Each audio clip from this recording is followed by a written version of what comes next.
Namaskar, friends. I welcome you all to the Hindu editorial analysis on October 2nd, 2023.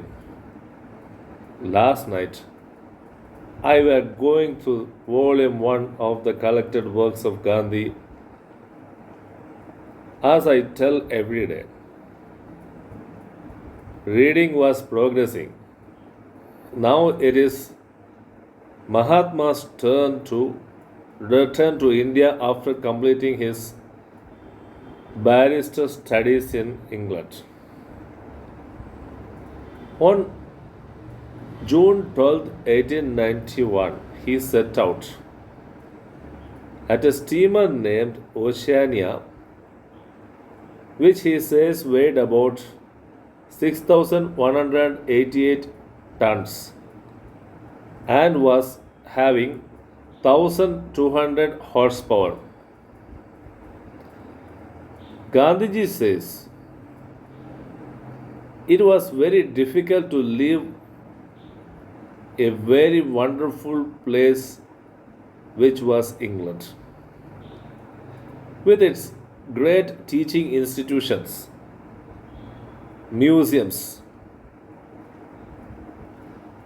and vegetarian restaurants, public galleries.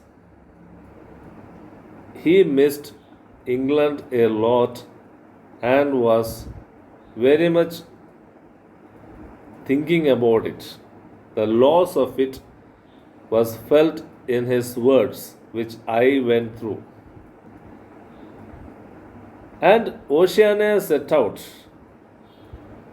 and I were traveling with Mahatma, literally traveling with Mahatma. His description of the voyage is such beautiful that we get immersed into his experiences. The experiences of tea breaks, the lunch breaks, the high tea breaks in the steamer becomes our experience. And he describes the first point of halt should have been Gibraltar, but the steamer did not stop. Thereafter, it sailed to Malta and it stopped for some hours. He could even visit the governor's house in Malta and the Napoleon's carriage he visited. The next point of halt was Brindisi. However, there was no more things to be seen at Brindisi, and then the ship or the steamer passed through Port Said and it went on. Port Said was the last port of leaving Europe. After Port Said, Oceania left Europe and entered into the Red Sea. It was very sunny, sultry environment, weather at Red Sea, and Gandhiji felt very much difficult along with other passengers. Where was the calm and quiet and cold climate of Europe, and where was the hot, sultry climate of Red Sea? He reached Eden along with other passengers bound for Australia or India. Oceania was Australian bound and it was an Australian steamer, and then transshipped to a ship named Assam, which was bound for Bombay.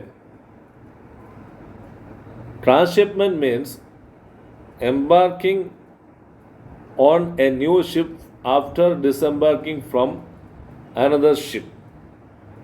He disembarked from Oceania and embarked on Assam. And when he reached Bombay, before that he describes how the stormy waters took everyone by surprise, and he asked the captain of the ship whether this stormy waters was very much common or it was the highest storm which they faced. The stormy waters took them by shock, and no one was able to even eat or sleep because everything was at mess. The water entered even the ship, the deck, and it was very much fearful journey on the stormy waters of the Indian Ocean. It was a season when Indian Ocean would be very much calamitous and just raging, and therefore Gandhi and his companions were very much fearful. However, the captain said calmly, "This is the least we have faced." And when Gandhi reached Bombay, it was raining. What a good symbol. Rest is discussed tomorrow. Now let us focus on the editorial analysis, and I will take up one topic by topic. Now let us discuss the topic of the day, which is titled A Change in Maldives.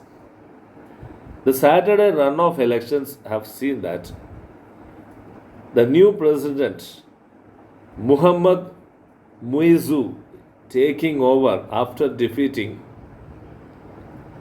Ibu Solehe, who came to power in 2018 after defeating Abdullah Yassin of the same party in which Muhammad Muizu is contesting for. Muhammad Muizu is of PPP party.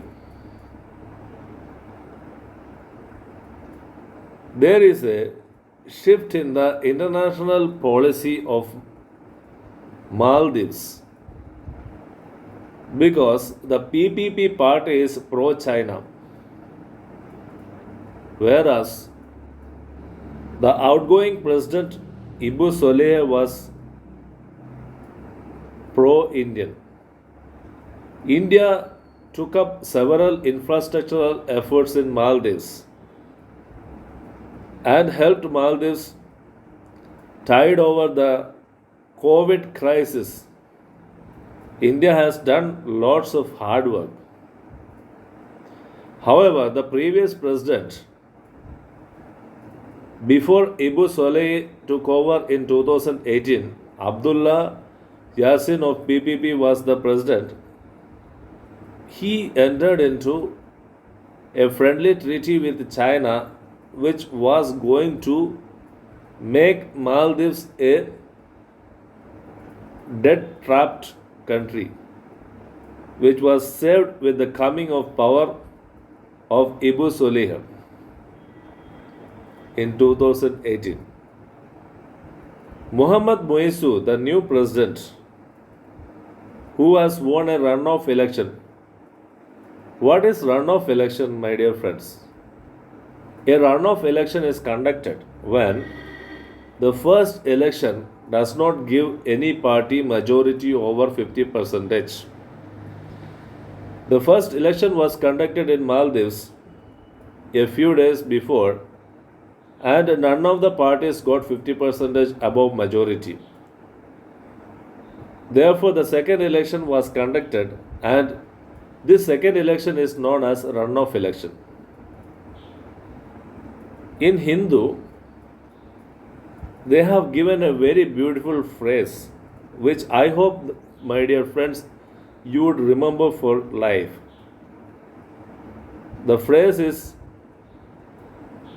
zero sum game. What is zero sum game, my dear friends? We often use a meaning similar to this in our daily lives. One person's gain is another person's loss, or conversely, one person's loss is another person's gain. This is zero sum game. This is a phrase to be remembered, my dear friends. Why this phrase is taken up in this editorial article is that it must not be that President Moizu, who has now taken charge, should not tilt towards China. The loss to President Soleil, the outgoing President Soleil, should not be detrimental to our country with President Moizu coming to power. Is the sum game which is referred here, my dear friends. My dear friends, the next article which I am going to be discussing is victory for the weak. Actually, I have doubt regarding the term weak which is being used in the editorial. I feel that they are very strong. The Vachati tribal people who were oppressed to some 3 decades ago by Jayalalitha's government, the police persons, the forest officials, and the revenue officials who attacked them alleging they were stealing sandalwood. The 655 tribal people who were living in the Chiteri nearby Vellore in the eastern Ghats in an idyllic foothill. Idyllic means very beautiful, very lush, green, and beautiful foothill. They complained to Madras High Court to conduct a CBI inquiry into the high handedness of the government. And CBI inquiry was conducted, and Sessions Court condemned, punished the officials responsible for the incident. However, they appeared before the Madras High Court, appealed before the Madras High Court, and got reprieve. Thereafter, now the judgment has come that they were in fact responsible for the Vachati tribes' oppression which they conducted as per the Scheduled Caste Tribes Prevention of Atrocities Act.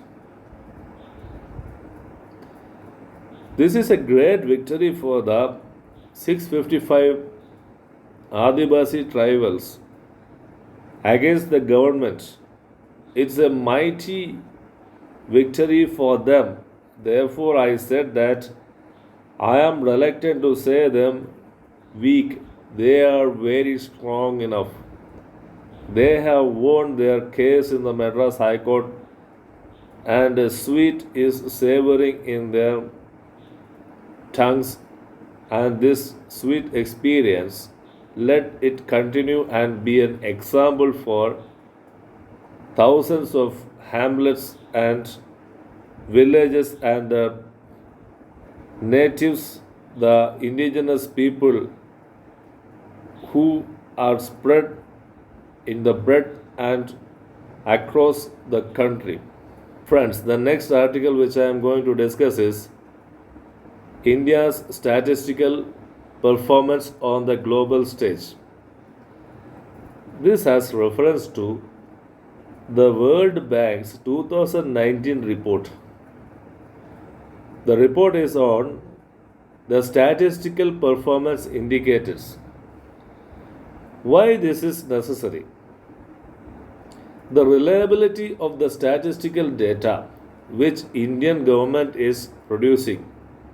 The National Statistical Services of the Indian government, whether it is reliable or not, is measured by the World Bank through the statistical performance indicators. How effective is this statistical data which the Indian government is releasing, and how this will be useful? This statistical data released by the Indian government, how far it is useful? And the World Bank has ranked India 67 among 174 countries for which these statistical performance indicators have been released in 2019. Friends, there are five pillars to this statistical performance indicators. What does this mean? In five areas, the World Bank is evaluating whether the statistical data produced by the Indian government is useful or not. That is the performance it is tracking. Performance means effectiveness, the efficiency and effectiveness with which the statistical data can be used. So, there are five parameters or five pillars on which the analysis is being conducted, and then the overall average is taken to rank India as 67, the rank 67 among 174 countries. The first pillar is the data use. The data which is used by the international agencies as well as the government of India, the data produced by the government which is being used, that is government's National Statistical Service, which the government itself uses for welfare measures, is being reflected in the data use survey, and a ranking is done. 101th ranking India is getting in the data use, the effectiveness of the data use. The data is produced and how effectively the data is being used by the government and international agencies and how reliable it is. So, 101th rank. The second one is the data sources. The data sources means the sources from which the data is being collected. For example, birth data. This is also known as administrative data. When a person is born, the data is being collected and registered. So, this is administrative data. So, this is a kind of source in which the statistical data develops. And India ranks very high in this index. Then the third pillar is data infrastructure. In data infrastructure, the laws, that is the legislation,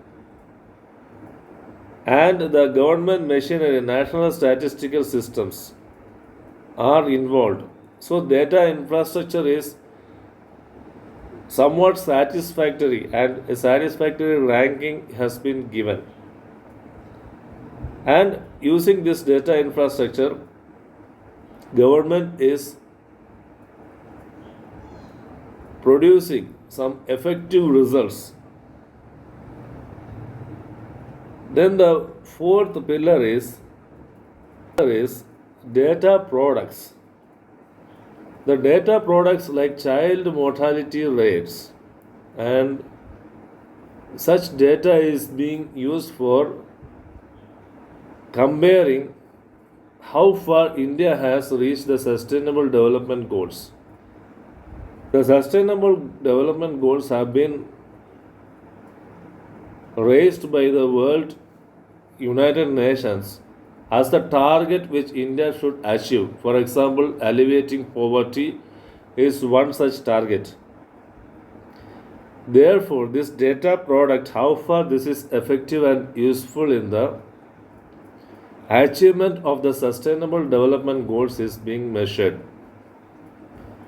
Then the last is data services.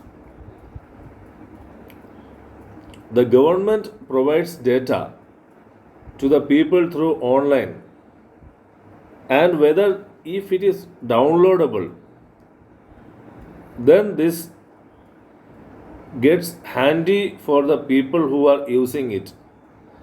So this data services sector or the pillar, the fifth pillar, which government has to make available the data and easily downloadable options should be given to the people. So these five pillars have been analyzed, and India ranks very much high in the data services and data sources. If 20 points high in other three sectors were possible, India would have been ranking 30. That is the crux of this article, my dear friends. Friends, the next article which I am going to discuss is a time to articulate new constitutional ideas for India.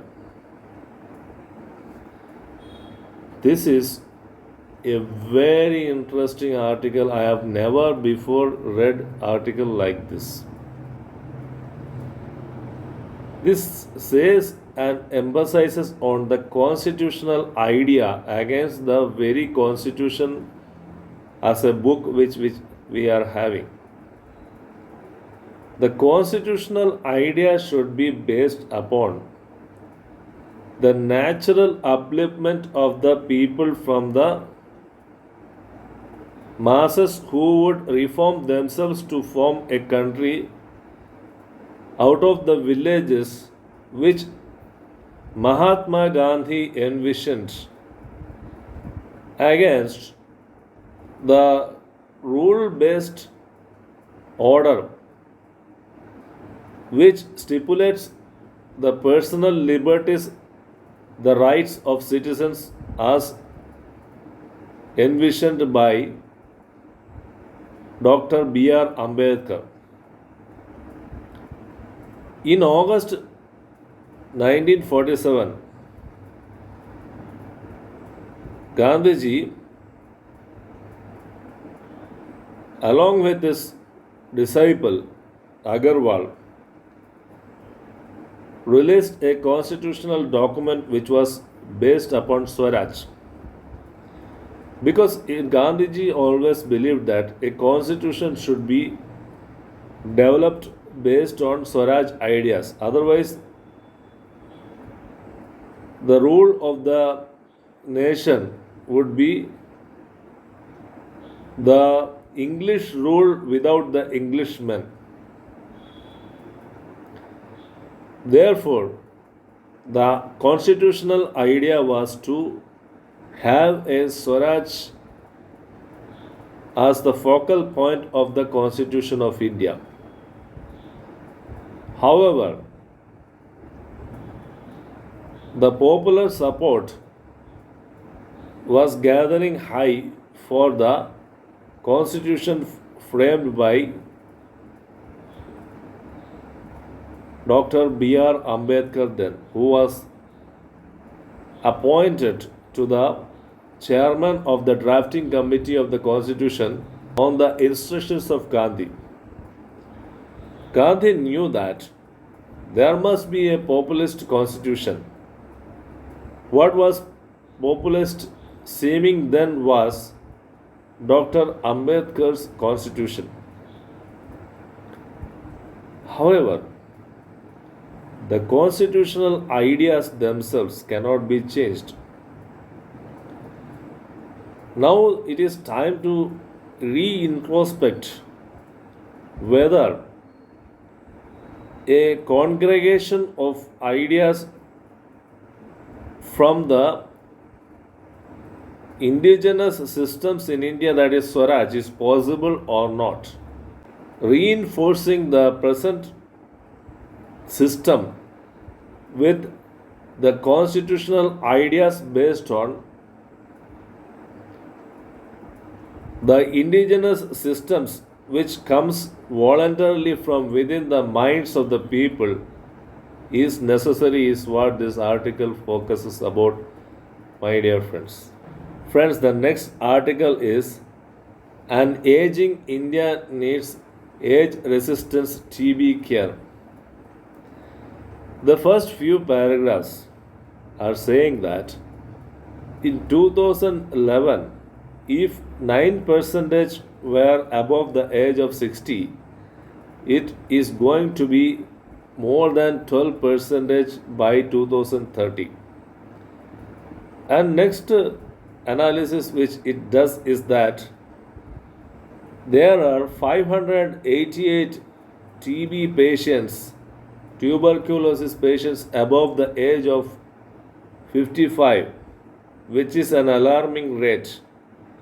It also says that the taken as a whole, around 25 lakhs people are suffering from TB in India, and every day 1,000 people are dying.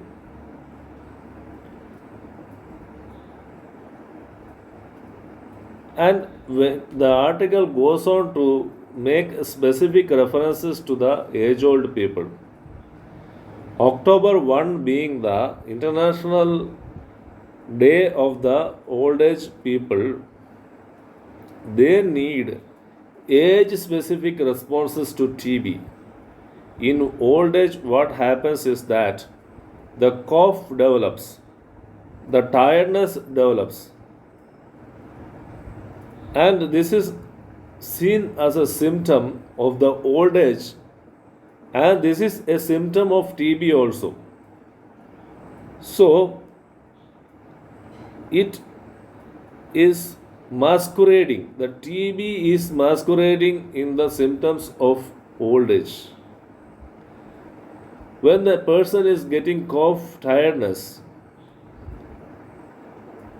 no one is thinking, if he is an old person, no one is thinking whether he would be diagnosed with the TB or not.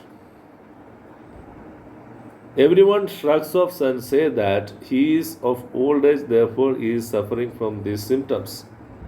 However, the testing for TB is necessary. Combined with this, what comes later is that the diabetes, the comorbidity diabetes. And when the diabetes strikes a person, this is very much difficult, and on the individual basis, a person has to consume lots of pills.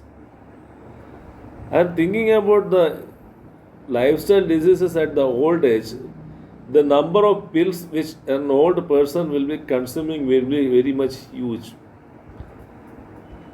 And health wise, if it is looking, this is fatal. Therefore, old age specific TB care has to be developed.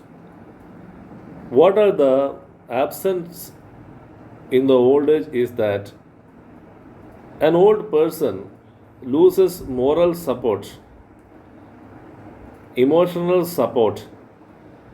Even a spouse dies, thereby the